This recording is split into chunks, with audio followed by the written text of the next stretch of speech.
আমার বন্ধুগণ, একটু কান লাগাবেন, ইবাদতগুলো অবশ্যই কবুল হয়ে যাবে। 10টা অপকর্ম আমরা ছেড়ে দেব। নাম্বার 1 হলো মুনাফিকি বাদ দেব আমরা। আমান্না وَإِذَا خَلَوْا إِلَى شَيَاطِينِهِمْ قَالُوا إِنَّا مَعَكُمْ إِنَّمَا نَحْنُ مُسْتَهْزِئُونَ। জোরে বলুন আল্লাহু আকবার। ওই সমস্ত লোকগুলো ইমানদারদের সঙ্গে মিললে বলে তোমার সাথে আমরা আছি, আবার যখন শয়তানদের সঙ্গে যখন মিশে যায় তখন বলে আমরা তো তোমাদের সঙ্গে মূলত আছি। এরা ধোঁকা দিতে চায়, কিন্তু ধোঁকা দিতে চাইলে ধোঁকা কি দেয় না, ধোঁকা তারা নিজেই খায়, নিজেই ধোঁকার মধ্যে পড়ে যায়। মুনাফিকদের আচরণ বড় ভয়ঙ্কর। আল্লাহ তাআলা তার রাসূলকে মুনাফিকদের ব্যাপারে কঠোর হতে বলেছেন। ইয়া আইয়ুহান নাবিয়্যু জাহিদিল কুফফারা ওয়াল মুনাফিকিনা ওয়াগলুয আলাইহিম ওয়া মাআওয়াহুম জাহান্নাম। হে নবী, আপনি মুনাফিকদের ব্যাপারে, কাফিরদের ব্যাপারে জিহাদ ঘোষণা করুন, কঠোর হয়ে যান তাদের ব্যাপারে, কোনো আপোষ নাই। আমার নবীজির বিরুদ্ধে যত ষড়যন্ত্র করেছে, সবচেয়ে শক্ত ষড়যন্ত্র ছিল কাফেরদের বেশি না মুনাফিকদের বেশি? মুনাফিকদের বেশি। কারণ মুনাফিকরা এমন একটা চরিত্র, সহজে চেনা যায় না। আমার নবীর জীবদ্দশায় একজন মুনাফিক দুনিয়া থেকে বিদায় নিল। নবীর পিছনে ইক্তেদা করত, 5 ওয়াক্ত নামাজও পড়ত, দান সদকাও করত, মাথায় টুপিও ছিল, নবীর মতো মুখে দাড়িও ছিল, জুব্বাও ছিল। নবী বয়ান করতেন, ওই মুনাফিক চোখের পানি ফেলে ফেলে কাঁদত। এত বাহ্যিকভাবে ভালো ছিল, কিন্তু নবীর বিরুদ্ধে সারা জীবন অবস্থান করেছে। এই মুনাফিক যখন দুনিয়া থেকে মারা গেল, কিন্তু কবরে পদ্মফুল হয়, ওই মুনাফিকের ঘরে একজন বড় সাহাবী ছিলেন। ওই সাহাবী যখন দেখলেন বাপটা মারা গেছে, নবীর কাছে এসে কেঁদে কেঁদে বলছেন, হুজুর আমার বাপ তো মারা গেছে, আমার বাপ তো খারাপ মানুষ ছিল, মুনাফিক মানুষ ছিল, আমি জানি, কিন্তু আমার জন্মদানকারী বাবা, একটু দয়া মায়া তো কাজ হতেই পারে। আমি আপনার কাছে আসছি, আমার বাবার জন্য একটা জিনিস আমি চাইবো আপনার কাছে। কি চাইবে বলো? আমার সাহাবী বলো, আপনার বরকতের, আপনার গায়ের যদি একটা জুব্বা আমাকে দিতেন, আমার বাবার এটা কাফনের কাপড় দিয়ে দিতাম। আমার নবীজি মানা করতে পারলেন না। আমার নবীজি রহম দিলওয়ালা মানুষ ছিলেন, নরম প্রকৃতির মানুষ ছিলেন, না বলতে পারতেন না সহজে। নবীজি বললেন, সাহাবী তুমি যখন চাইছো তোমাকে মানা করি কেমনে? এই যে জুব্বা দিলাম, যাও তুমি নিয়ে যাও। জুব্বা নিয়ে গেলেন, গোসল করায় দিয়া মুনাফিক বাবা কি নবীর ব্যবহৃত জুব্বাটা পরায় দিলেন। এরপরে ওই সাহাবী আবার এসে বলছেন, ইয়া রাসূলুল্লাহ, বেয়াদবি হলে আপনি আমাকে মাফ করে দিবেন, আমার বাবার গোসল হয়ে গেছে, জানাজা পড়াবো, কাফনের কাপড়টা পড়াইছে, হুজুর দয়া করে আপনি যদি জানাজাটা পড়াতেন, আমি জানি আমার বাপ মুনাফিক মানুষ, কিন্তু বাপ তো। আমার নবীজি মানা করতে পারলেন না, বলেন চলো যাই। জানাজায় হাজির হলেন, সাহাবীরাও বাধ্য হলেন। এক সাহাবী নবীর পিছন থেকে জুব্বা টান দিয়ে বলে, হুজুর আপনি মুনাফিকদের জানাজায় দাঁড়াচ্ছেন, ওয়ালা তাকুমু আলা কবরিহি, তাদের কবরের পাশে আল্লাহ পাক দাঁড়াতে মানা করেছেন। রাসূল বলছেন, ও আমার সাহাবীরা, আমার প্রিয় সাহাবীর বাপ, আমার প্রিয় সাহাবী বারবার বলছেন আমি কেমন করে না করি।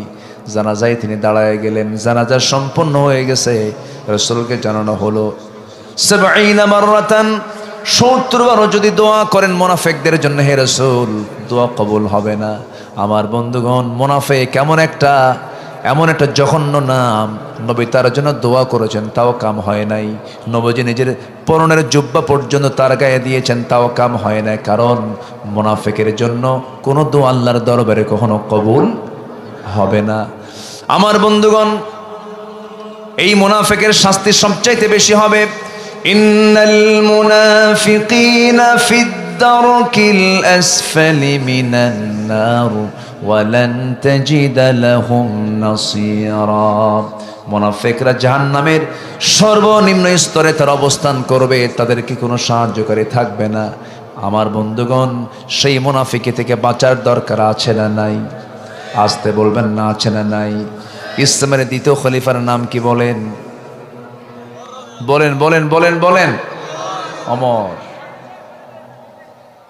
এই কি হয়েছে? কে রে? হ্যাঁ, একটু সেন্স নাই যে এখানে ওয়াজ হয়, আওয়াজ করে। যদি এখানে কেউ যদি বেয়াদব আল্লাহর দরবারে প্রমাণিত হয়, ওর উপায় আছে বাঁচার? কোন তো, এটা অত্যন্ত বরকতময় জায়গা, এখানে কোনো বেয়াদবি করা যাবে না। বলি আলহামদুলিল্লাহ, আল্লাহ কবুল করুন, জোরে বলি আমিন। একটু বসেন, আমি খুবই খুশি আপনারা খুব মনোযোগ দিয়ে বসে আছেন। একটা লোক এ পর্যন্ত উঠেন নাই। আমি চাই একদম দোয়া পর্যন্ত আমরা এমন করেই থাকবো। জোরে বলি ইনশাআল্লাহ। লাস্ট বিশ্বকাপ খেলা হলো, ফুটবল লাস্ট কোন সালে যেন হলো, যাই হোক, আমি কক্সবাজার থেকে আসতেছি, রাত 2টার দিকে আমাকে হঠাৎ করে ফোন দিয়েছে একজন। ভাবলাম রাত 2টায় ফোন মানে কি, জন্মের সংবাদ, মৃত্যুর সংবাদ, অথবা কোনো মেজর কোনো প্রয়োজনীয় ফোন। ফোন রিং বাজা মাত্রই ফোনটা ধরলাম, সালাম দিয়ে বলে, হুজুর আমি আপনার খুব ভক্ত, আমি দোয়া চাই। রাত 2টার দিকে কি দোয়া হয় কোন? আমি বললাম ঠিক আছে দোয়া করি। হুজুর দোয়াটা আমার জন্য না। কি দোয়া? আমি ওযু করছি হুজুর, 2 রাকাত নামাজ আমিও পড়েছি। আমি ভাবলাম কি যে দোয়া চাবে। 2 রাকাত নামাজ আমিও পড়েছি, আমি ওযু করেছি। হুজুর আজকে রাত 3টার দিকে ব্রাজিল আর্জেন্টিনার খেলা আছে, দোয়া করবেন আমার যেন আমার দলটা জিতে যায়। চিন্তা করেন, সারা রাত জেগে জেগে আবার ওযু করে নামাজও পড়ছে, খেলাই যেন জিতে। আমরা এখানে বসে আছি, আপনি কি বুঝতে পারছেন? আপনি হয়তো অনুমান কতটুকু করতে পারছেন জানেন, একদিন এই মাহফিলটা আমার আপনার জন্য নাজাতের কারণও হতে পারে। আল্লাহ কবুল করুন, জোরে বলি আমিন। কেউ যাবেন না। বেশ কিছু দোকানপাটও লক্ষ্য করছি, অনেকে বিড়িও টানতেছে দেখলাম। বিড়ি খাওয়া তো সুন্নতে মুআক্কাদা নাকি? এই জাতি নামাজ বেশি পড়ে না বিড়ি বেশি খায়? কি বেশি খায় বলেন তো? বিড়ি বেশি খায়। এত বিড়ি খায় মনে হয় সুন্নতে আদম, এত খাওয়া খায়। ভাত বেশি খায় না বিড়ি বেশি খায়? হ্যাঁ, ভাত কই? ভাত মিস হয়, বিড়ি মিস হয়? বিড়ি মিস হয়? তাহলে কোনটা বেশি খাওয়া হলো? বিড়ি। এত টানা টানে। আবার মাহফিল এসে প্রশ্ন করে, হুজুর বিড়ি খাওয়া কি জায়েজ আছে? ও চেষ্টায় আছে ফতুয়ায় জায়েজ কেমনে করা যায়। এগুলো উম্মতে মুহাম্মাদের কাজ না, আমরা এগুলো করব না। জোরে বলি ইনশাআল্লাহ। নেশা, সকল নেশা হালাল না হারাম? আসতে বলবেন না, হালাল না হারাম? হারাম। নেশার কাছে যাব না আমরা। বিড়ি খাবেন, চেহারা আল্লাহ পাক ওইরকম বিড়িখোর বানায় দেবে। আছে না এরকম চেহারা? আছে না? এত সুন্দর চেহারা, লাল টকটকা ঠোঁট, গোলাপির মতো ঠোঁট, বিড়ি খায় কেমন দেখা যায় কোন? ঠোঁটটা কালো, দেখি মনে হয় বিড়ি খোর। কি খোর? কি খোর? মদ খাবেন, চোখ লাল হবে। বালা মান কাসাবা সাইয়্যাতাও ওয়া আহাতাত বিহি খাতিআতুহু, পাপ আপনাকে ঘেরাও করে ফেলবে। মদ খাবেন, চোখ লাল হবে। নেশা করবেন, আপনার নেশার সিমটম ব্লাডে ফুটে উঠবে। ব্লাড টেস্ট করলে ধরা খাবে যে আপনি কি নেশা করেন।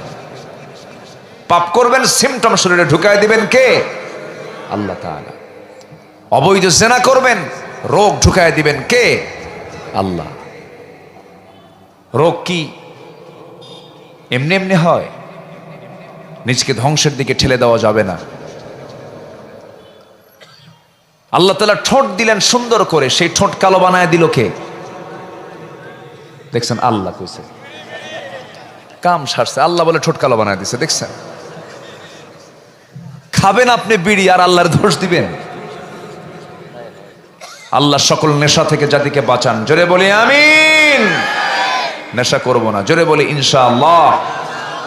যুবকরা পচা জিনিস খায়ও না, তাহলে ইবাদত কবুল হবে, দোয়া কবুল হবে। 10টা শর্ত, 10টা অপকর্ম বাদ দেব। 1 নাম্বার কি বাদ দেব? কি বাদ দেব বলেন? বলেন বলেন। মুনাফিকি। কি বাদ দেব? মিথ্যা কথা বলা যাবে, মিথ্যা সাক্ষ্য দেওয়া যাবে, ওয়াদা ভঙ্গ করা যাবে, আমানত খেয়ানত করা যাবে, মুখে কোনো বাজে কথা বলা যাবে না। তাহলে আমি ইমানদার। তাহলে আমি কি বলেন তো? ইমানদার। এগুলো করা যাবে না আমার ভাইয়েরা। মুনাফিকরা বড় জঘন্য। দ্বিতীয় খলিফার নামের কথা শুনতে চাইছিলাম, আপনারা ওমরে ফারুকের নাম বলেছেন। ওমরে ফারুক রাদিয়াল্লাহু তাআলা আনহু একদিন কান্নায় ভেঙে পড়লেন। কাঁদতে কাঁদতে গিয়ে একজন সাহাবীর সামনে দাঁড়িয়ে বলছেন, ভাই হুযায়ফা, তোমার কাছে আমার নবীর দেওয়া মুনাফিকের একটা তালিকা আছে, মদিনার মধ্যে কারা মুনাফিক তাদের তালিকা তোমার কাছে আছে, দেখো তো ওই নামের তালিকায় আমি ওমর আমার নামটা আছে কিনা। কে বলছেন এটা? কে বলছেন? ওমর। এটা চিন্তা করতেছেন কি আমরা কোন ওনার মতো সাহাবী যদি মুনাফিকের তালিকায় তার নাম আছে কিনা যদি চিন্তা করেন, আমি আপনি কোথায় যাবেন? কোথায় যাব আমরা? সাইয়্যিদুনা ওমর ফারুক রাদিয়াল্লাহু তাআলা আনহু যখন এই কথা বলে ফেললেন, হুযায়ফা রাদিয়াল্লাহু আনহু বলছেন, ভাই ওমর, কেমন করে আপনি সন্দেহ করেন নিজকে? কারণ ওমর ফিল জান্নাহ, ওমর তো জান্নাতের রাসূল বলে দিয়েছেন। তিনি বলছেন, না রে ভাই রে, মাঝে মাঝে আমার কাছে মনে হয় আমি যেন মুনাফিক হয়ে গেছি কিনা। আমার ভাইরা, আমার বন্ধুগণ, আরেকটা বিষয় সেটা হলো মুনাফিক চেনার জন্য আরেকটা সিমটম হলো মুনাফিক কিন্তু জোহর পরে, আসর পরে, মাগরিব পরে, কিন্তু মুনাফিক সহজে ফজর নামাজ পড়তে পারে না। এখন প্রশ্ন করব, বলুন তো আমাদের বাড়ি যে সমস্ত গ্রামে, আপনার বাড়ি যে সমস্ত গ্রামে জোহর, আসর, মাগরিব, এশা, ফজর 5 ওয়াক্তের মধ্যে কোন ওয়াক্তে সবচেয়ে মুসল্লি কম পাওয়া যায়? আলহামদুলিল্লাহ। কি কবে? শ্রেষ্ঠ নামাজ কোনটা বলেন? ফজর নামাজের এক্সট্রা করে 65টা ফজিলত আছে। কয়টা বলেন? 65 ফজিলতে ভরা ফজর নামাজ। বুরিকা লি উম্মতি ফি বুকুরিহা, আমার উম্মতের বরকতময় সময় হলো ফজর, আমার উম্মতের বরকতময় সময় হলো সকালবেলা। কিন্তু দুঃখজনক হলো সত্য, সকালবেলা ঘুম থেকে ওঠে না। দেখবেন আজকের ভাবিরা, ভাইয়েরা সারা রাত আড্ডা মেরে ভারতের সিরিয়ালগুলো দেখে, কলকাতার সিরিয়ালগুলো দেখে, সব কিছু দেখা সম্পন্ন করে ঘুমাতে ঘুমাতে ফজরের একটু আগ দিয়ে ঘুমাতে যায়। আর সকাল 10টার দিকে ঘুম থেকে, 11টার দিকে ঘুম থেকে ওঠে। আমার বন্ধুগণ, ছাগল রাতে ঘুমায় না দিনে ঘুমায়? ছাগল রাতে ঘুমায় না দিনে ঘুমায়? কুকুরটা দিনে ঘুমায় না রাতে ঘুমায়? কুকুর দিনে ঘুমায়। কুকুর খাওয়া হালাল না ছাগল খাওয়া হালাল? বলেন। দুটাই চতুষ্পর্যন্ত, দুটাই 4 পাপ। ছাগলটা আল্লাহ পাক হালাল করে দিলেন, কুকুরটা আল্লাহ পাক হারাম করে দিলেন। কেন? কিছু সিমটম তার মধ্যে আছে যা খাওয়া যাবে না, ওর কিছু নেচার কিছু খারাপ আছে। কুকুর আল্লাহ রাব্বুল আলামিন এই জন্য হারাম করে দিয়েছেন। কুকুর সারা রাত জেগে থাকে, দিনের বেলা ঘুম পারে আর হাই তোলে, মাঝে মাঝে কি তোলে? হাই তোলে। এটা হলো কুকুর। আর ছাগল, মোরগ, মুরগি, এই সমস্ত প্রাণীর দিকে তাআলা আল্লাহ রাব্বুল আলামিন এগুলোকে জায়েজ করে দিয়েছেন খাবারের জন্য। কারণ এরা সিস্টেমটা ফলো করে, কারণ রাতটা ঘুমের জন্য, দিনটা কাজের জন্য। দিনটা কি? কাজের জন্য। রাতের বেলা ঘুম, ওয়াজআলনাল লাইলা লিবাসা, রাতের বেলা ঘুমিয়ে যায় ছাগল, আবার ফজরে ওঠে। মোরগটা সন্ধ্যায় শুয়ে পড়ে, ফজরের সময় উঠে বলে আসসালাতু খায়রুম মিনান। কুকুরু আসা আওয়াজ করে কোন সময়? ফজরের সময় আওয়াজটা করে। আল্লাহ পাক এগুলোকে জায়েজ করেছেন। কিন্তু কুকুরটা সারা রাত জেগে থাকে, তাহলে রাত জেগে দুনিয়ার কাজ করা হচ্ছে কুত্তা স্টাইল। কি স্টাইল বলেন? কুকুর এগুলো করে। এশার নামাজ পড়ে রাসূল করিম সাল্লাল্লাহু আলাইহি সাল্লাম তিনি দেরি করতেন না, ঘুমিয়ে পড়তেন সচরাচর। শেষ রাত্রিতে আগে ভাগে উঠে যেতেন। وَمِنَ اللَّيْلِ فَتَهَجَّدْ بِهِ نَافِلَةً لَكَ عَسَى أَن يَبْعَثَكَ رَبُّكَ مَقَامًا মাহমুদা। জোরে বলুন আল্লাহু আকবার। রাত যখন গভীর হয়ে যেত, আমার নবী জাগির রাত্রিতে ঘুমায় নিতেন একটু। ঘুমের তো প্রয়োজন আছে, প্রত্যেকটা মানুষের মধ্যে ঘুমের দরকার আছে না নাই বলেন? ঘুমের প্রয়োজন আছে, ঘুমটা আগেই পেরে নিতে হয়। শেষ রাত্রে আমার নবীজি সারা জীবন তার সুন্নাহ ছিল আমার নবীজির তাহাজ্জুদ কখনো মিস হয় নাই। কোন এক রাত শুধু তাহাজ্জুদ মিস হয়েছিল, একটা রাত। নবীজি আফসোস করে বলেছিলেন, ও আয়েশা, আমার বড় আজকে ক্ষতি হয়ে গেল, বিছানাকে তুমি নরম করে দেওয়ার কারণে আজকে আমার ঘুমটা লম্বা হয়ে গেছে, তাহাজ্জুদটা কাজা হলো। আফসোস করেছেন তিনি। আমার বন্ধুগণ, আমার নবীজি তাহাজ্জুদ মিস হলে পরে আফসোস করে, আর তার উম্মতে মুহাম্মাদি 5 ওয়াক্ত নামাজ না পড়ে বলে আমার ঈমান আছে। কি আছে কয়? ঈমান আছে। আমার দেশে নামাজি বেশি না ঈমানদার বেশি? বলেন, ঈমানদার বান্দা বেশি না নামাজি বেশি? ঈমানদার বেশি।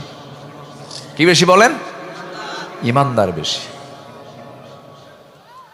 নামাজ পড়ে না কিন্তু বলে, হুজুর আমার ঈমান তো আছে। আছে কিনা বলেন? আচ্ছা। আমার নবীজির তাহাজ্জুদ কাজা হয়েছে এক রাত। নবীজি আফসোস করেন, আর উম্মতে মুহাম্মাদি বছরের পরে বছর চলে যায়, নামাজের ধার ধারে না। এরপরে বলে, আমার ঈমান তো ঠিক আছে। আমার ভাইয়েরা, ঈমান কি ঠিক হবে নামাজ বাদ দিলে পরে নাকি? নামাজ পড়লে তো ঈমান ঠিক হয়ে যাবে। আমরা নামাজ পড়বো, জোরে বলি ইনশাআল্লাহ, আরো জোরে বলি ইনশাআল্লাহ। আমার ভাইয়েরা, মুনাফিকি আমরা বাদ দিয়ে দেব। মুনাফিকের কোনো সিমটম যেন আমাদের মাঝে না আসে। কাফেরকে চেনার জন্য সূরা কাফিরুন আল্লাহ দিয়েছেন, মুনাফিককে চেনার জন্য সূরা মুনাফিকুন দিয়েছেন, আবার ঈমানদারকে চেনার জন্য আল্লাহ রাব্বুল আলামিন মুমিনুন দিয়েছেন। আমরা মুনাফিক সূরা পড়ব, মুনাফিক থেকে যেন বাঁচি। আমরা কাফিরুন সূরা পড়ব, কুফরি থেকে যেন বেঁচে যাই। মুমিনুন সূরা পড়ব, মুমিন হওয়ার জন্য 7টা গুণ দরকার। কয়টা গুণ দরকার বলেন? আসতে বলবেন না, কয়টা গুণ দরকার? এইদিকে ইবাদত কবুলের শর্ত হলো কয়টা বলেন? 10টা। এইদিকে মুমিন হওয়ার জন্য আমল কয়টা বলেন? 7টা। একটা একটা করে শুনবো আজকে, জোরে বলি ইনশাআল্লাহ। আমার বন্ধুগণ, মুনাফিকি এটা জঘন্য একটা মারাত্মক অপরাধ। আমার নবীজির জীবনের সবচেয়ে বেশি কষ্ট রাসূলকে দিয়েছে মুনাফিকেরা। আমার নবীজি কোন এক যুদ্ধের অভিযানে তিনি বের হলেন, আম্মা জান আয়েশা সিদ্দিকাকে সাথে করে নিয়ে তিনি বের হয়েছেন। অভিযান শেষ হয়ে গেল, আমার নবীজি অভিযান থেকে ফিরে আসতেছিলেন। আমার নবীজি উহুদের ময়দানে আমার নবীজি পরিবার সহ গেছেন, বড় বড় যুদ্ধে পরিবার সহ গেছেন। এমনকি জীবনে আমার রাসূল হজ করেছেন একবার। কয়বার বলেন? আসতে বলে। আমার রাসূল জীবনে হজ করেছেন কয়বার? একবার। একবার হজ করেছেন, একা যান নাই, সাথে আম্মা জান আয়েশা সিদ্দিকাকে সাথে নিয়ে চলে গেছেন। ইহরামের কাপড় পরবেন, আম্মা জান আয়েশা সিদ্দিকা বলেন, রাসূল আমার সঙ্গে সহবাস করলেন, মনের তৃপ্তি মিটায় নিলেন, নফসের যে চাহিদা তিনি মিটায় নিলেন। সহবাস হয়ে গেল, ফরজ গোসল সম্পন্ন করলেন। এরপর আমার নবীজি ইহরামের নিয়ত বাঁধলেন, ইহরামের কাপড় পরলেন। আমার বন্ধুগণ, রাসূল এত পারিবারিক মানুষ ছিলেন যে রাসূল বড় বড় জটিল যুদ্ধেও রাসূল স্ত্রীকে সাথে নিয়ে যেতেন, সঙ্গে নিয়ে যেতেন। কারণ স্ত্রী হলো ঈমানের পাহারাদার। বউর সাথে থাকবে, ঈমানটা তার ঠিক থেকে যাবে। আমার নবীজি হজের মতো সফরেও বউকে বাদ দেন নাই, জিহাদের মতো সফরেও স্ত্রীকে বাদ দেন নাই। কারণ স্ত্রী যদি বলে আমার স্বামী ভালো, আল্লাহ বলবেন ওই বান্দা ভালো। স্বামী যদি বলে আমার স্ত্রী ভালো, আল্লাহ বলবেন ওই বান্দি আমার ভালো। জোরে কোন সুবহানাল্লাহ। বউ হচ্ছে ঈমানের পাহারাদার। বউকে সাথে নিয়ে চলবেন, আপনার চোখ ঠিক থাকবে। আর একা একা চলবেন, অসওয়াসা দেওয়ার সম্ভাবনা আছে না নাই বলেন তো? আছে। ধরেন আপনার বউকে নিয়ে আপনি রাস্তায় বের হয়েছেন, ইজি বাইকে চলেন। ইজি বাইক না কি বয় এলাকায়? ইজি বাইক বলে না কি কয়? অটো। অটো, আচ্ছা। অটোতে আপনি চড়েছেন, অটোতে 4-5টা সিট থাকে। হঠাৎ করে দুজন যেতেই সামনে গায়ে কাপড় চোপড় না এমন একজন মহিলার সামনে বসে পড়লো। বসে পড়ে কি না? এরকম বসে না? এরকম বসে তো। কাপড় চোপড় থাকে না তো এখন। যেরকম বনের পশু, হাইওয়ান যেগুলো, এগুলো যেরকম গায়ে কোনো কাপড় চোপড় নাই, এগুলো হাইওয়ান কিছু আছে গায়ে কাপড় চোপড় পরে না। আছে না নাই বলেন তো? আছে না নাই? কাপড় চোপড় নাই। তো কাপড় চোপড় ছাড়া মহিলা বসছে। হঠাৎ করে আপনি তাকান নাই, হয়তো বা হঠাৎ করে অন্য খেয়ালও হতে পারে, হয়তো 29 সেকেন্ড ছায়া ছিলেন ওই মহিলার দিকে। আর এই দৃশ্য যদি আপনার বউ দেখে, বলেন তো কি হতে পারে? হয়তো ওই সময় কিছু বলবে না, ওই সময় কিছু বলবে না, কিন্তু বাড়িতে আসার পর তাও কিছু বলবে না। হয়তো রান্না বান্না করতেছে, সবই ঠিকঠাক আছে। হঠাৎ করে যদি আপনি ডাক দিলেন, সুইটি, থো তোমার সুইটি, ছায়া থাকো আরেক দিকে। কি কথা কি বুঝতেছেন আপনারা? তো এই যে স্ত্রী আপনাকে পাহারা দিচ্ছে, তাহলে কি দরকার আছে? বলেন, স্ত্রী দরকার আছে কিনা বলেন? এই যুবকরা কিছু কও না তো তোমরা, এই বইয়ের দরকার কি আছে রে? বুড়ো চাচাও কয়ে আছে, বিয়ে শাদী করছে তাও কয়ে আছে। মনে হয় মন খারাপ হচ্ছে আপনাদের। বইয়ের দরকার আছে, স্ত্রীর প্রয়োজন আছে। আমার রাসূল একজন আদর্শ স্বামী ছিলেন, যেরকম সুবহানাল্লাহ। স্ত্রীর দিকে তাকালে আল্লাহ পাক সওয়াব দিয়ে ভরপুর করে দেন। অন্যের বউ না, কিন্তু নিজের বউ, এটার জন্য মনে থাকে। আবার পরকীয়ার পরিমাণ এখন কমছে না বাড়ছে? বলেন কমছে না বাড়ছে? বেড়েছে। এইগুলোর মূল কারণ হলো এই অপসংস্কৃতি, ইন্ডিয়ান কালচারগুলো, ইন্ডিয়ান নাটক সিনেমাগুলো, এগুলো মেয়েদেরকে দেখতে দিবেন না, পরিবারে কাউকে দেখতে দিবেন না। ফিতনা সব শেষ করে দিচ্ছে সবকিছু। আমার নবীজি যুদ্ধে চলে গেছেন, আম্মা জান আয়েশা সিদ্দিকাকে সাথে নিয়ে চলে গেছেন। ফিরে আসলেন, ফিরে আসার পথে আমার নবীজি বললেন, এক সাহাবীকে ডাক দিয়ে বলছেন, সাফওয়ান এইদিকে আসো, আমরা অভিযান থেকে মদিনার দিকে ফিরে যাচ্ছি। এতগুলো সাহাবী হঠাৎ করে যে যদি কেউ রাস্তা ভুলে যায়, পথ হেরে যায়, পথ ভুলে যায়, তোমার দায়িত্ব হলো সবার শেষে ঘোড়ায় চড়ে তুমি আসবে। যেই লোকটা বাদ পড়বে তাকে সঙ্গে করে নিয়ে মদিনায় পৌঁছা দিবা। তুমি তো রাস্তাঘাট ভালো চিনো। ঠিক আছে হুজুর, তাকে দায়িত্ব দেওয়া হলো। কোন সাহাবী বাদ পড়েন নাই। আম্মা জান আয়েশা সিদ্দিকা রাদিয়াল্লাহু তাআলা নবীর স্ত্রী, পালকি থেকে তাকে নামিয়ে দেওয়া হলো। উটের পিঠে তিনি বসেছিলেন, হাওদার মধ্যে ছিলেন। হাজুদের প্রয়োজন হলো, হাজুদের সারবেন তিনি। আস্তে করে উটটা বসায় দেওয়া হলো, পালকি নামায় দেওয়া হলো। সেখান থেকে নেমে তিনি আড়ালে চলে গেলেন, শৌচ কার্য করলেন। শৌচ কার্য কমপ্লিট করে একটু দেরি হলো আসতে, এসে দেখেন হাওদাও নাই, পালকিও নাই, ওই উটটাও নাই, সব চলে গেছে। মানে উনি এত চিকন ছিলেন, ওনার দায়িত্ব নিয়ে যদি যে সাহাবী ছিলেন তিনি ভেবেছেন মনে হয় আম্মা জান আয়েশা পালকির মধ্যে আসেই, হাওদার মধ্যে আসেই, কিন্তু তিনি এত চিকন ছিলেন যে থাকলেও যে ওজন, না থাকলেও সে ওজন, বাদ পড়ে গেছে। আম্মা জান আয়েশা সিদ্দিক এসে দেখেন কেউ নাই। হতাশ হলেন না, ভাবলেন হয়তো পরীক্ষায় পড়ে গেলাম। কাপড় চোপড় দিয়ে কোনো মতো সতর ঢাকলেন, পর্দার পরিবেশটা কন্ট্রোল করলেন, মাথা চুল সব ঢেকে নিয়ে বসে বললেন। দূর থেকে ওই সাহাবী, দায়িত্বপ্রাপ্ত সাহাবী দূর থেকে দেখে কে যেন বসে আছে। কাছাকাছি গিয়ে দেখেন এটা তো আম্মা জান আয়েশা। চিনলেন কেমনে? পর্দার আয়াত নাজিল হওয়ার পূর্বেই তিনি তাকে দেখেছিলেন একবার, এই জন্য তাকে চিনতে পারলেন। সঙ্গে সঙ্গে বললেন, মা আপনি তো উম্মতের জন্য মা, উম্মাহাতুল মুমিনিন, নবীর স্ত্রীরা সব উম্মতের জন্য মা। উম্মতের জন্য কি? কোনো চিন্তা করবেন না, আপনার কোনো টেনশন নাই। রাসূল আমাকে দায়িত্ব দিয়েছেন, আমি আপনাকে সযত্নে সম্মানের সাথে মদিনায় পৌঁছায় দেব।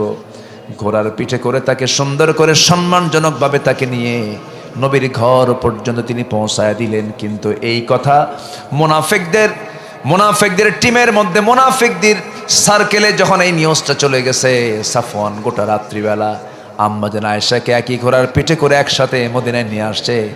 আয়েশার সতীত্ব নষ্ট হয়ে গেছে, আয়েশার নষ্ট হয়ে গেছে, নষ্টা মহিলা যেরকম, নাউজুবিল্লাহ। এমন চরিত্র, এমন জাতীয় মুনাফিকি চরিত্র এখনো কিছু লোকের মধ্যে আছে না নাই? আসতে বলবেন না, আছে না নাই?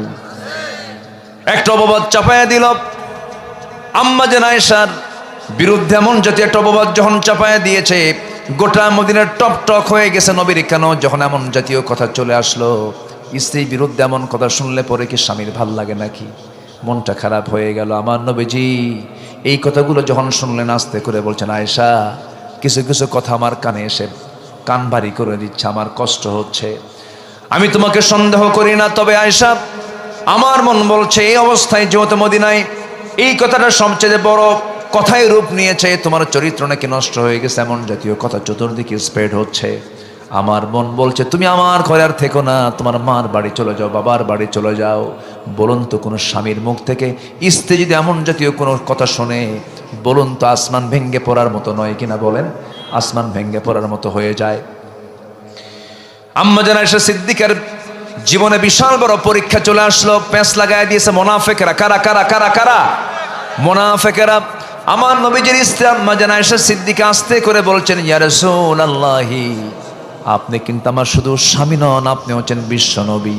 আপনি আমাকে অর্ডার করলে আমি মানতে বাধ্য, আমি আমার বাবার বাড়ি চলে যাচ্ছি। কিন্তু একটা কথা বলি, ইয়া রাসূলুল্লাহ, আমার বিয়ের ফয়সালা কিন্তু জমিনে হয় নাই, আমার বিয়ের ফয়সালা কিন্তু আসমানে হয়েছে। সেই আসমানের মালিক মহান রব্বুল আলামিনের উপর আমি সমস্ত দায়িত্ব দিয়ে দিলাম। জোরে বলুন সুবহানাল্লাহ। ফাইদা আযামতা ফাতাওয়াক্কাল আলাল্লাহ। চলে গেলেন আম্মাজান আয়েশা সিদ্দিকা মার বাড়িতে চলে গেলেন। বলেন তো, স্বামী স্ত্রী যদি দূরে দূরে থাকে, বলেন তো এখানে কোনো শান্তি আছে? শান্তি আছে? আমার নবীর ঘরে অশান্তি ঢুকায় দিল কারা? বলেন কারা কারা কারা? এরকম অনেক পরিবারে মুনাফিক আছে না নাই? আচ্ছা, আমার নবীজি একাকী ঘুমান। আমার রাসূল বলেছেন, আমার স্ত্রী আয়েশা হলো সবচেয়ে শ্রেষ্ঠ স্ত্রী, আমি তাকে খুব বেশি ভালোবাসি, মহব্বত করি। আমার নবীজি রাতের বেলা ঘুমোতে যান, হাতটা গায়ে দেন, আম্মাজান আয়েশা সিদ্দিকা আছেন বলে, কিন্তু আয়েশা নাই, বুকটা খান খান হতে থাকে। ওইদিকে আম্মাজান আয়েশা সিদ্দিকা সেজদায় মাথা রাখতে রাখতে চোখের পানি ফেলতে ফেলতে শুকায় গেলেন, নখের মতো এমনি চিকন মানুষ আরো চিকন শুকায় গেলেন। আম্মাজান আয়েশার ঘুম হয় না। ওইদিকে বাপটা ভালো করে কথা বলে না, মাওটা ভালো করে কথা বলে না, নিঃসঙ্গ হয়ে গেলেন আম্মাজান আয়েশা সিদ্দিকা। দিনের পর দিন চলতে লাগলো, আমার নবীও কাঁদেন, আম্মাজান আয়েশাও কাঁদেন, সাহাবীরাও কাঁদে। মুনাফিকরা কি? এই তো প্যাঁচ লাগায় দিছি, এই তো প্যাঁচ লাগায় দিছি। মুনাফিকরা আনন্দ উল্লাস করছে, নবী যে বড় কষ্টের মধ্যে আছেন। সময় যেতে লাগলো। আম্মাজান আয়েশা সিদ্দিকা বলেন, আল্লাহ তাআলা আমি আয়েশা আমাকে 9টা কারণে শ্রেষ্ঠতা দান করেছেন। নাম্বার 1, আল্লাহ রাসূল আমাকে মাত্র 9 বছর বয়সে বিয়ে করেছেন, 13 বছর নববধূ করে তার ঘরে আমার রাসূল আমাকে নিয়ে চলে গেছেন। আমি নিজেকে ভাগ্যবান মনে করি, আমি একমাত্র কুমারী স্ত্রী। আম্মাজান আয়েশা সিদ্দিকা বলেন, আমি জিবরাইলকে নিজের চোখে দেখেছি। আরেকটা কারণ হলো, আমি যখন নবীর সঙ্গে ঘুমাতাম একই চাদরের নিচে, সেই সময় আমি থাকা অবস্থায় নবীর উপর ওহী নাযিল হতো, আমি এটা টের পেতাম। আম্মাজান আয়েশা সিদ্দিকা বলেন, আমি নিজেকে ধন্য মনে করি, আমার শানে আল্লাহ রাব্বুল আলামিন অনেকগুলো আয়াত না কয়েকটা আয়াত নাজিল করেছেন। আম্মাজান আয়েশা সিদ্দিকা বলেন, আমি নিজেকে ধন্য মনে করি, রাসূল আমার ব্যাপারে বলেছেন, শরীর খাবার যেমন শ্রেষ্ঠ খাবার, আমার স্ত্রীদের মধ্যে সবচেয়ে শ্রেষ্ঠ স্ত্রী হলো আমার আয়েশা। জোরে কোন সুবহানাল্লাহ। এমন সুন্দর করে আম্মাজান আয়েশা সিদ্দিকা বলেন, আরেকটা কারণে আমি শ্রেষ্ঠ, সেটা হলো আমার রাসূল দুনিয়া থেকে বিদায় নেবেন, বিদায় নেওয়ার আগে আমার নবীজি আমার মুখের লালা খেয়ে তিনি দুনিয়া থেকে বিদায় নিয়েছেন, আমার মুখের লালাতে তিনি পান করেছেন। আমি নিজেকে ধন্য মনে করি, আমার নবীজি আমার কোলেই মাথা রেখেছেন, আমার কোলেই মাথা রেখে দুনিয়া থেকে বিদায় নিয়েছেন। সর্বশেষ আমার নবীজি সর্বশেষ কথাটা আমার সঙ্গেই বলেছেন, আমাকে বিদায় দিয়েছেন, আমি তাকে বিদায় দিয়েছি। আমি নিজেকে ধন্য মনে করি, আমি আমার নবীজির ইন্তেকালের পর তার চোখটা আমি নিজের হাতে নিচের দিকে নামায় দিয়েছি, এবং নিজেকে ধন্য মনে করি, আমার ঘরে রাসূলকে দাফন করা হয়েছে, আমার ঘরে আমার নবীজি শুয়ে আছেন। জোরে বলি সুবহানাল্লাহ। আমার বড় শখ ছিল, আমি আয়েশা, আমার বড় তামান্না ছিল আমি নবীর পাশে ঘুমাবো। আমার বাপ আমার নবীর পাশে ঘুমিয়ে পড়েছেন, আমার বাবা বকর ঘুমিয়ে পড়েছেন, আমার বড় শখ ছিল। কিন্তু ইসলামের দ্বিতীয় খলিফা ওমরে ফারুক রাদিয়াল্লাহু আনহু যখন ইন্তেকাল করবেন, তার পূর্বে অসুস্থ হয়ে পড়েছেন, রক্তাক্ত হয়েছেন। এমন সময় আমার কাছে প্রস্তাব আসলো, আমি যেন তাকে আমার নবীর পাশে ঘুমানোর জায়গাটা দিয়ে দেই। আমি নিজেকে ধন্য মনে করি, এত বড় একজন শাসনকর্তা আমার কাছে চাইছে, আমি কেমন করে মানা করি? আমি আমার জায়গাটা খলিফা ওমরে ফারুকের জন্য বরাদ্দ দিয়েছি। জোরে কোন সুবহানাল্লাহ। নবীর কবরের পাশে দুজন শুয়ে আছেন, কয়জন বলেন? আসতে বলবেন না, কয়জন বলেন? কিন্তু ঘরটা কার? ঘরটা কার? ঘরটা কার? সেখানে তিনি থাকতে পারলেন না, উদারতার পরিচয় দিয়ে খলিফাকে দান করে দিলেন তার আব্বার এক পাশে। আমার বন্ধুগণ, আম্মাজান আয়েশা সিদ্দিকা বলেন, আমি নিজেকে ধন্য মনে করি, রাসূল আমাকে খুব ভালোবেসেছেন, খুব মহব্বত করেছেন। সেই আম্মাজান আয়েশার জীবনে মুনাফিকরা চরম বিপদে ফেলে দিল, চরম সংকটের মধ্যে ফেলে দিল। নবীজির মধ্যে ক্রাইসিস চলে এলো, তার মধ্যেও ক্রাইসিস চলে এলো। কিন্তু দিন শেষে মুনাফিকরা জিতে না হারে? মুনাফিকরা জিতে না হারে? মিথ্যার পরাজয় আছে না নাই? খেয়ানতকারীর পরাজয় আছে না নাই? ওয়াদা ভঙ্গকারীর পরাজয় আছে না নাই? শেষ আল্লাহ তাআলার পক্ষ থেকে আয়াত নাযিল হয়ে গেল, ইন্নাল্লাযীনা জাউ বিল ইফকি উসবাতুম মিনকুম, হে রাসূল আপনি চিন্তা করবেন না আয়েশার ব্যাপারে, আপনি সন্দেহ করবেন না, আয়েশার কোনো সমস্যা নেই, আয়েশার সতীত্ব নিয়ে আছে, আয়েশার কোনো দোষ নাই। জোরে করেন সুবহানাল্লাহ। এটা অপবাদ মাত্র। নবীজির আনন্দ দেখে কে? নবীজি আমার হাস্যোজ্জ্বল চেহারা নিয়ে শ্বশুর বাড়ি গেলেন। কার বাড়ি গেলেন? শ্বশুর বাড়ি চলে গেলেন। আমার বন্ধুগণ, রসুল গায়েব জানতেন না, রসুল গায়েব জানতেন না, কিন্তু আমার দেশের পীর সাহেবরা গায়েব জানে। দরবারের কিছু দরবারের লোক আছে, ওরা গায়েব জানে। বাচ্চা কাচ্চা হয় না, যখন যায়, বাবা তোমার দরবারে আসছে, বাচ্চা কাচ্চা কি আছে? চোখ 10 মিনিট বন্ধ রাখে, ইচ্ছে করে চোখ 10 মিনিট বন্ধ রাখে, ভান ধরে থাকে। 10 মিনিট পর বারবার বলতেছে, বাবা বলো তো আমার বাচ্চা কাচ্চা কি আছে? 30 বছরের সংসার, বাচ্চা তো হয় না। অনেকক্ষণ চুপ মেরে থেকে হঠাৎ করে বলে যা, মানে ওর কাছে মনে হয় কিছু একটা আসছে, বুঝলেন? কিচ্ছু আসে নাই, 1.5 হাত লাঠির বাড়ি দরকার। আসতে কন কেন? আসতে কন কেন? রসুল গায়েব জানে না, ও গায়েব জানে। আমার রসুল যদি গায়েব জানতেন, বলতেন আয়েশা তুমি কোথায় যাচ্ছ? বাপের বাড়ি। কোথাও যাওয়া লাগবে না, আমার ঘরে থাকো, তোমার কোনো দোষ নাই। বলতে পারতেন না? তা তো বলেননি। অপেক্ষা ছিলেন কার? কার অপেক্ষায় ছিলেন? আল্লাহর অপেক্ষায় ছিলেন। রসুলকে যা জানানো হতো তিনি তাই জানতেন, কিন্তু গায়েবের মালিককে, আলিমুল গায়বি ওয়াশ শাহাদা, আল্লাহু আকবার বলেন। বাচ্চা হয় না, চাইবো কার কাছে? সন্তান দেবেন কে? সন্তান দেবেন না কে? সন্তান ছেলে দেন কে?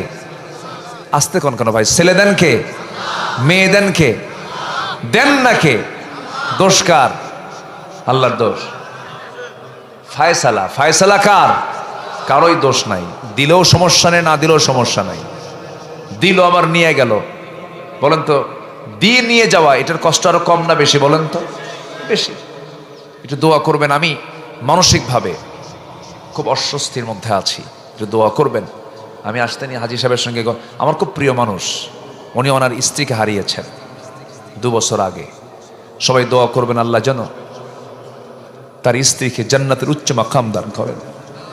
খুব মহাব্বতের সংসার ছিল তাদের, যেতে তো হয়, মানুষকে যেতে হয়। আমার স্ত্রী, আমার নিজের পরিবারের কথা বলছি, 3 দিন যাবৎ সে অসুস্থ মারাত্মকভাবে। ওই যে ঢাকাতে একটা মশা আছে, এডিস মশা, এটা মারাত্মক ভয়ঙ্কর, সাপের চেয়ে ভয়ঙ্কর। এডিসের কামড় খেয়ে বহু মানুষ মারা গেছে এ পর্যন্ত, জানেন না আপনারা? প্ল্যাটিলেট লেভেল যদি আপ না হয় মানুষ মারা যায়। আমার পরিবারে এখন 2 জন ডেঙ্গু আক্রান্ত হয়ে আছে। আমার স্ত্রীকে আমি অবস্থায় রেখে আসছি। আজকে লেভেলটা আবার কমে গেছে, গতকালকে বেড়েছিল, আজকে আবার কমে গেছে। একটু দোয়া করবেন আল্লাহ যেন সেহাতে কুল্লিয়া দান করেন, আল্লাহ যেন শাফায়ে কামেলা আজেলা দান করেন, আল্লাহ যেন সুস্থতা নিয়ে আবার ফিরে আসার তৌফিক দান করেন। আবার ছোট্ট মেয়ে, 2 বছর বয়স, ছোট্ট একটা মেয়ে আমার আছে। বড় মেয়ের ছোট মেয়ে, মেজো মেয়ে, ও আলিমে পড়ে, ওরও ডেঙ্গু হয়েছে। মানে ওই যে কামড়, তো মানে মশা, ওই জাতীয় মশা যাকে কামড়ায়, যদি ভালো মানে ডেঙ্গু ছাড়া, এডিস মশা ছাড়াও যদি অন্য মশাও যদি কামড়ায়, তার মধ্যে আবার ওই জীবাণু চলে আসে। মশা তো ছোটখাটো কোনো বিষয় না, মারাত্মক ভয়ঙ্কর বিষয়। তো দোয়া করবেন আল্লাহ যেন সুস্থ করে দেন। একটু জোরে বলি আল্লাহুম্মা আমিন। এত মানুষ আপনারা আছেন, আল্লাহ পাক যেন দোয়া কবুল করেন, এবং সাথে আমাদের যাদের যা চাওয়া আছে আল্লাহ যেন তাও কবুল করেন। জোরে বলি আল্লাহুম্মা আমিন। সম্মানিত ভাইয়েরা,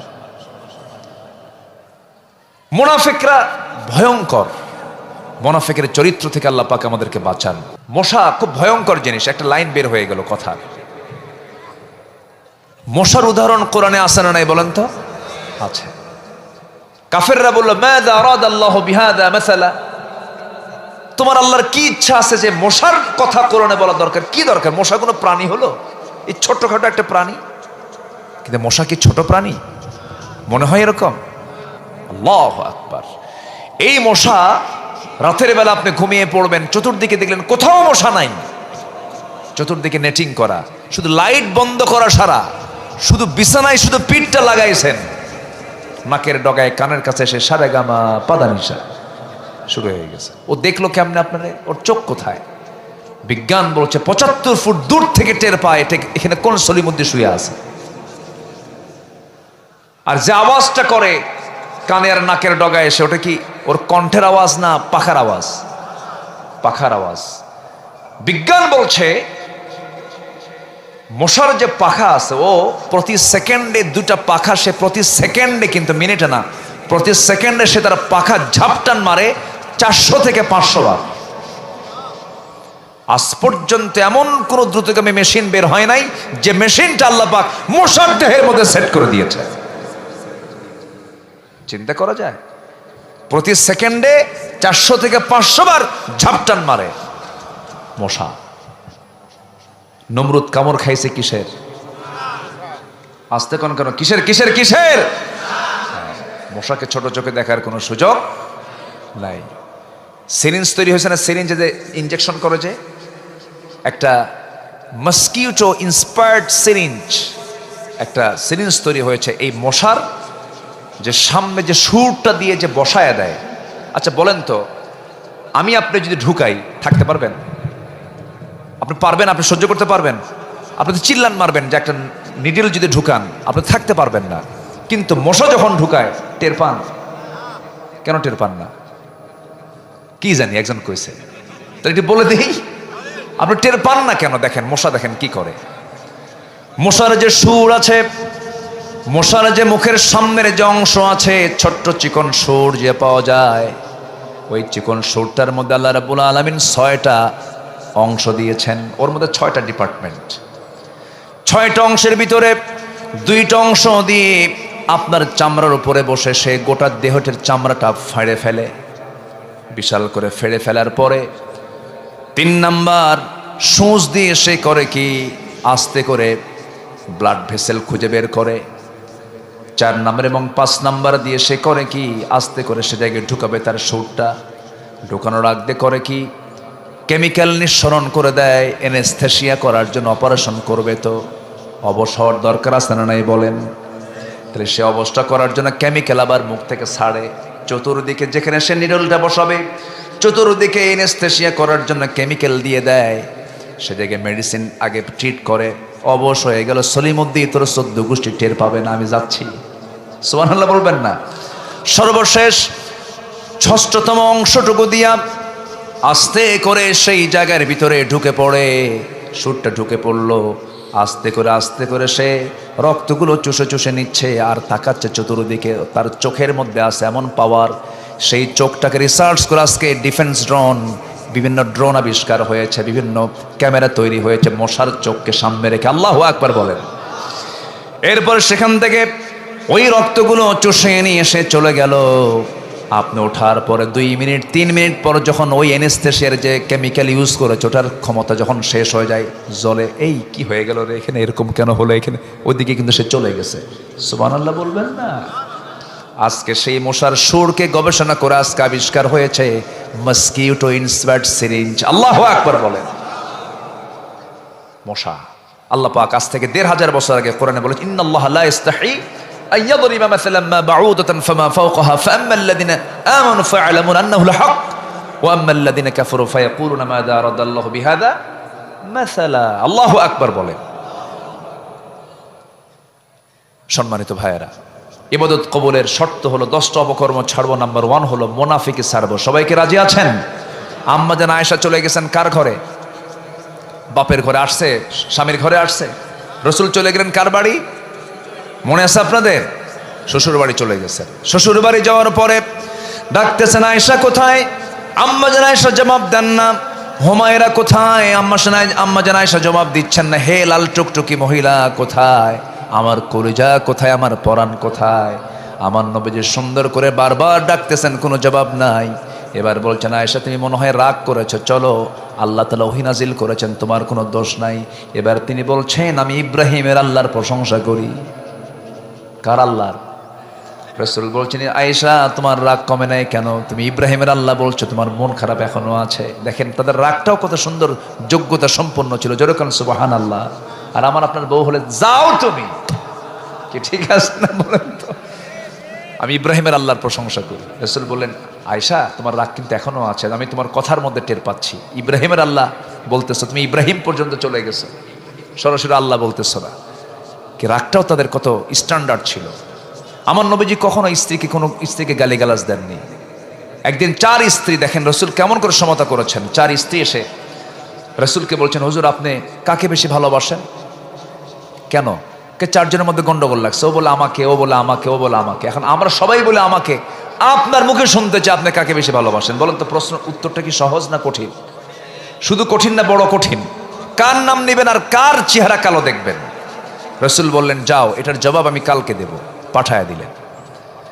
সন্ধ্যা হতে না হতেই 8টা খেজুর হাতের মধ্যে নিলেন, 2টা করে ভাগ করলেন, 2টা খেজুর করে সব স্ত্রীর ঘরে ঘরে দিবেন। আম্মা জান আয়েশার সামনে এসে বলছেন, আয়েশা আমি তোমাকে দারুণ ভালোবাসি, 2টা খেজুর তোমাকে দিলাম, কিন্তু তোমাকে 2টা খেজুর দিয়েছে এই কথা যেন কোনো স্ত্রীর কানে না যায়। দ্বিতীয় স্ত্রীর ঘরে গিয়ে 2টা খেজুর দিয়ে একই কথা বললেন, তৃতীয় স্ত্রীর ঘরে গিয়ে একই কথা বললেন, চতুর্থ স্ত্রীকে 2টা খেজুর দিলেন, সমান করে দিলেন। এরপরে চলে আসলেন তিনি তার জায়গা মতো। পরের দিন সকালবেলা বুক ভরা আশা নিয়া নবীর কাছে এসে 4 জন এসে বলতেছে, হুজুর সকালে জানাতে চেয়েছেন, সত্যি করে বলুন তো আপনি কাকে সবচাইতে বেশি ভালোবাসেন? আমার রাসূল বলছেন, শোনো আমার স্ত্রীরা, আমি তাকেই সবচাইতে বেশি ভালোবাসি যাকে গত রাত্রিতে লুকায় লুকায় 2টা খেজুর দিয়ে আসছি। যা জোরে কান সুবহানাল্লাহ।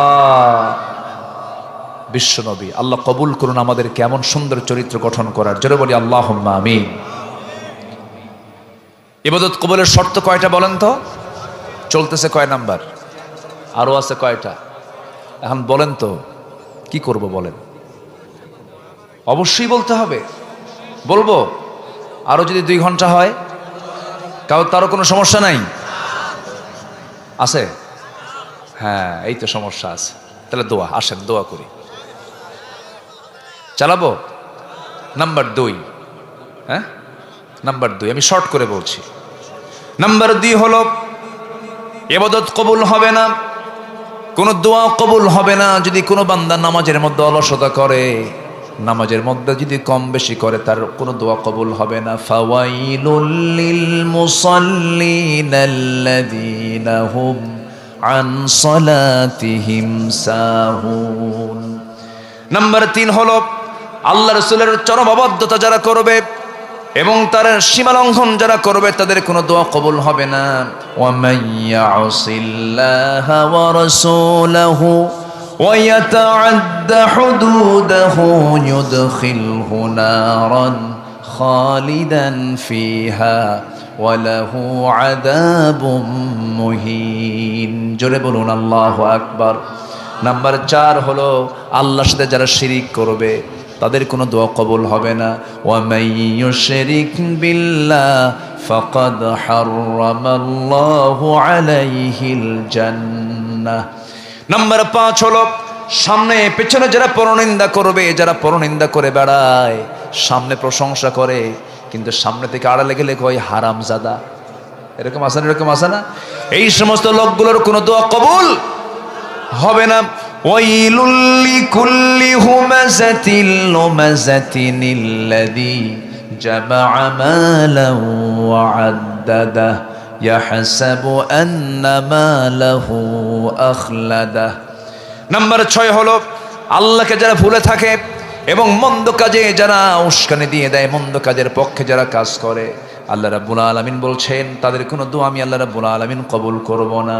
আল্লাহ রাব্বুল আলামিন বলছেন, আল মুনাফিকুনা ওয়াল মুনাফিকাতু বা'দুহুম মিন বা'দ ইয়া'মুরুনা বিল মুনকারি ওয়া ইয়ানহাউনা আনিল মা'রুফ। নাম্বার 7 হলো, শয়তানের যারা পদাঙ্ক অনুসরণ করবে তাদের কোনো দোয়া কবুল হবে না। নাম্বার 8 হলো, রিয়া যাদের মধ্যে থাকবে, লোক দেখানো ইবাদত, দান করেছে গোপনে দান করতে পছন্দ করে না, প্রকাশ্যে দান করবে, আবার বলবে আমার নামটা ওখানে লেখায় রাখতে হবে, স্লোগান দিতে হবে, নাম বলবা না, নাম লিখে দিবা না, দান করব না। বলেন তো, ওই লোকের দানের নিয়তকে আল্লাহকে না মানুষকে খুশি করা? মানুষকে খুশি করে দান করবে, তাদের কোনো দোয়া কবুল হবে না। রিয়া কোনো ইবাদত করা হবে না। দেখবেন সামনে নির্বাচন আসতেছে, দেখবেন নতুন কিছু মুসল্লির আমদানি হবে, ঠিক কিনা বলেন? মুসল্লি নতুন কিছু মুসল্লি আমদানি হবে না? নির্বাচন আসবে, দেখবেন নতুন টুপি মাথায় উঠবে। সারা বছর কিন্তু টুপি পড়ে না, আসরের নামাজ 4 বার পড়বে। কয়বার? 4 বার। সব লোক দেখানো। নাম্বার 9 হলো কুফরি যারা করবে তাদের কোনো দোয়া কবুল হবে না। ইন্নাল্লাযীনা কাফারু লান তুগনিয়া আনহুম আমওয়ালুহুম ওয়ালা আওলাদুহুম মিনাল্লাহি শাইআ ওয়া উলাইকা হুম ওয়াকুদুন নার। জোরে বলুন আল্লাহু আকবার। সর্বশেষ আল্লাহর সঙ্গে মিথ্যা দৃঢ় অঙ্গীকার করে আবার তা অবজ্ঞার সঙ্গে ভঙ্গ করে যারা, এই সমস্ত অপকর্মের সঙ্গে যারা জড়িত, তাদের কোনো দোয়া চোখের পানি ফেলেও দোয়া করলে সেই দোয়া কবুল করবেন না তিনি যিনি তিনি কে কে কে কে দোয়া কবুল করবেন না? আসুন এই 10 অপকর্ম থেকে বেঁচে আমরা সুন্দর জীবন, ইমানদারের যে জীবন হওয়া দরকার সেই জীবন আমরা ঢেলে সাজাই। ফজর পড়বেন কারা কারা? মুনাফিক থেকে বাঁচবেন কারা? ফজর পড়বেন কারা? একটু হাত তুলে দেখান দেখি। ফজর পড়বেন কারা কারা? একটু হাত তুলে দেখেন না। অনেকে কিন্তু হাত তোলেন না এখনো, ভাবতেছে হুজুর মরে যাবো, হাত তুলবো না। দেখি কারা কারা ফজর পড়বেন দেখি, বলেন দেখি, জোরে বলি ইয়া আল্লাহ। আমাদেরকে ফজর, জোহর, আসর, মাগরিব, ইশা 5 ওয়াক্ত সালাত আদায় করার তৌফিক তুমি আল্লাহ দিয়া দাও। জোরে বলি আমিন।